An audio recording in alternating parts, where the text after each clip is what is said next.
ஆட்சி அமைப்பதற்கு தேவையான எம்பிக்கள் பாரதிய ஜனதாவுக்கு தேர்தலுக்கு பிறகு கிடைக்காது அப்படின்னு மேற்கு வங்க முதலமைச்சர் மம்தா பானர்ஜி சொல்றாங்க. அவங்க ஸ்டேட்மெண்ட்டை நீங்க ஏத்துக்கிறீங்களா? மம்தா பானர்ஜிக்கு அப்படி பேச வேண்டிய ஒரு அரசியல் கட்டாயம் இருக்கு. அவங்க மேற்கு வங்க மாநிலத்தில் காங்கிரஸையும் பிஜேபியும் தாண்டி ஒரு மிகப்பெரிய, இன்னும் சொல்லப்போனால் இடதுசாரிகளை தாண்டி, அவங்களுக்கு பிரதான எதிரி அங்கே இடதுசாரி கட்சிகள்.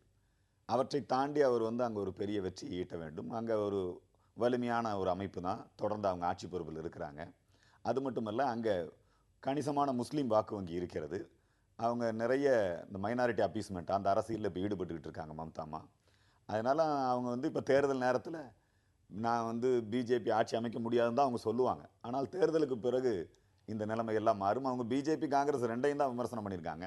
தேர்தலுக்கு பிறகு அவர்களும் ஏற்கனவே வாஜ்பாய் அரசாங்கத்தில் இருந்தது போல நிச்சயமாக தேர்தலுக்கு பிறகு அவர்களும் இந்த அணிக்கு வருவதற்கான வாய்ப்பு இருக்கிறது. இப்பொழுது பேசுவது வெற்று அரசியல் தான். இப்போது பேசுவது வெற்று அரசியல் அப்படின்னு அர்ஜுன் சம்பத் சொல்றாரு. இப்போது பாரதிய ஜனதா கட்சி சொல்லக்கூடிய கணக்குகள் எல்லாமே நாட்கள் செல்ல செல்ல தேய்ந்து போய்விடும் அப்படின்னு அவங்க சொல்றதை நீங்க ஏற்கிறீங்களா? இல்லை, அவங்க கணிப்பை தான் சொல்லிட்டு இருக்காங்க, கணக்கு சொல்லலை.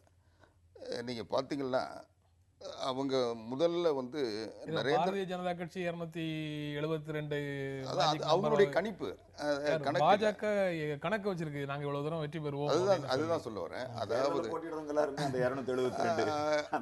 அதாவது நீங்க முதல்ல பார்த்தீங்கன்னா நரேந்திர மோடி அவர்களை இந்த நாட்டினுடைய பிரதமராக உருவகப்படுத்துகின்ற பொழுது, அறிமுகப்படுத்துகின்ற பொழுது இந்தியா முழுவதும் ஒரு மிகப்பெரிய அலை வீசுது, தமிழ்நாட்டிலையும் மிகப்பெரிய அலை வீசுதுன்னு சொல்லி திருச்சியில் ஒரு கூட்டம் நடத்தின உடனே தமிழ்நாடே அவங்க பின்னாடி நரேந்திர மோடி சொல்கிறவங்க தான் தமிழ்நாட்டில் வெற்றி பெற முடியும், வெற்றியே கிடைச்சிருச்சுன்னுலாம் சிலர் பேச ஆரம்பித்தாங்க. ஆனால் இன்னைக்கு வரைக்கும் அவங்களுக்கு 40 இடங்களில் அவங்களுக்கு கூட வர ஆட்களை கூட 40 இடங்களில் பாரதிய ஜனதா கட்சி தனித்த முறையில் போட்டிடுறதுக்கும் ஆட்கள் கிடைக்கல, அல்லது அவர்களுக்கு ஆதரவான கட்சிகளை ஒருங்கிணைக்கவும் முடியல. அப்போது நரேந்திர மோடியினுடைய ஆதரவு அலை என்பது ஒரு வெற்றியை உருவாக்கும் என்றால் எல்லா கட்சியும் அவங்க கூட நின்று இருக்கும். இன்றைக்கி அல்லது குறைந்தபட்சம் பாரதிய ஜனதா கட்சியாவது எல்லா இடங்களும் போட்டியிட்டு இருக்க முடியும். ஆனால் எதுவுமே இல்லைன்றதுலேருந்து இன்றைக்கி ஒரு சாதாரண கட்சிகள் கூட இன்றைக்கி தேர்தல் களத்தில் முன்னோக்கி போக சொல்ல இவங்க இன்னும் பேச்சுவார்த்தையும் அதனுடைய தொடர்ச்சியாக ஒரு தயக்கம் இருந்துகிட்டு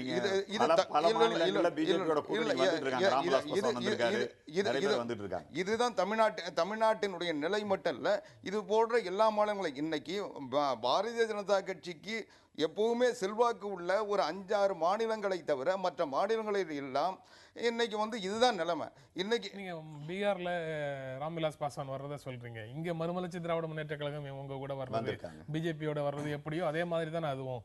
இங்க திமுக அண்ணா திமுக மாதிரி அங்க இருக்கக்கூடியது லாலுவும் நிதிஷ்குமாரும் தானே. பீகார்ல அந்த நிலை மாறிவிட்டது. மிகப்பெரிய பீகார்ல அங்கேயும் மோடி இருக்காரு, அந்த குஜராத் மோடி மட்டுமல்ல பீகார்லயும் மோடி இருக்காரு, பிஜேபியில மூத்த தலைவர். நிச்சயமாக இந்த தேர்தலில் அவங்க மிகப்பெரிய வெற்றியை பீகாரில் ஈட்ட போகிறார். இல்லை, நான் சொல்ல வர்றது என்னன்னா, பாரதிய ஜனதா கட்சியை விட மோடி ஒரு செல்வாக்கான மனிதர். அவர் அவருக்கு ஆதரவான ஒரு அலை வீசுதுன்னு சொன்னாங்க. கட்சிக்கு அலைன்றதை நான் சொல்லலை, மோடிக்கு அலை இருந்துதான். ஆனால் மோடிக்கு இன்னைக்கு ஆதரவான ஆட்கள் யாருமே வரல. இன்னைக்கு ராம்விலாஸ் பாஸ்வான் வந்திருக்காருன்னா ராம்விலாஸ் பாஸ்வான் ஒன்றும் பீகாரில் ஒரு சக்தி வாய்ந்த ஒரு எதிர்ப்பு தலைவரோ அல்லது ஆதரவு தலைவரோ இல்லை. அவர் ஒரு பகுதியினுடைய பிரதிநிதி தானே ஒழிய அவர் வந்ததுனால ஒரு அரசியல் மாற்றம் வந்துடும்ன்றதெல்லாம் அங்கே கிடையாது. காங்கிரஸ் ஊழல் கட்சி, பாரதிய ஜனதா கட்சி மதவாத கட்சி அப்படின்னு சொல்லி பல்வேறு இடங்கள்ல பேசிட்டே இருக்கிறாங்க. மமதா பானர்ஜி அதை பேசுறாங்க. அப்படி பேசுறதுனுடைய பொருள் காங்கிரஸ்ல மதவாதம் கிடையாது, பிஜேபியில ஊழல் கிடையாது அப்படின்னு ஒரு பொருள் அதுக்குள்ள இருந்து எடுத்துக்கணுமா? அப்படியான பொருள் கொள்ள வேண்டிய அவசியம் இல்லை. ஏன்னா மம்தாமா பொதுவா காங்கிரஸை திட்டும்போது இப்போ எல்லாருமே காங்கிரஸ் விமர்சிக்கிறது ஊழல், அவங்க பொதுவாக தான் சொல்லியிருக்காங்க. அது மாதிரி பிஜேபி சொல்லும்போது அவங்களுக்கு ஊழல் சொல்ல முடியாது, பிஜேபி சொல்லும்போது மதவாதம் தான் சொல்லுவாங்க. இது இயல்பு தான், இது ஒன்றும் பெருசாக இது அதனால காங்கிரஸ் மதவாதம் இல்லைன்னோ அல்லது இப்படியெல்லாம் நம்ம எடுத்துக்கொள்ள வேண்டிய அவசியம் இல்லை. மம்தா பானர்ஜி ஒரு பொதுவான கருத்தை சொல்லியிருக்காங்க. இந்த இடதுசாரிகள் அழிவு பாதையில் அழிவு அரசியலில் ஈடுபடுறாங்க அப்படின்னு சொல்லி மமதா பானர்ஜி அதோடய பேசுகிறாங்க. அந்த கருத்தை நீங்கள் ஏற்கிறீங்களா? அதனால தான் உங்கள் அணியிலேருந்து அவங்கள அனுப்பிட்டீங்களா? இல்லை அவங்க வந்து மேற்கு வங்காளத்தினுடைய நிலவரத்தை வச்சு அவங்க பேசுகிறாங்க. நாங்கள் வந்து அதை வந்து ஏற்றுக்க வேண்டிய அவசியம் இல்லை. எங்களுக்குன்னு ஒரு பார்வை இருக்குது, எங்களுக்குன்னு ஒரு பாதை இருக்குது. அதனால வந்து அந்த கருத்து நாங்கள் உடன்படலை. நம்ம தொடர்ந்து பேசலாம் ஒரு இடைவேளைக்கு பிறகு.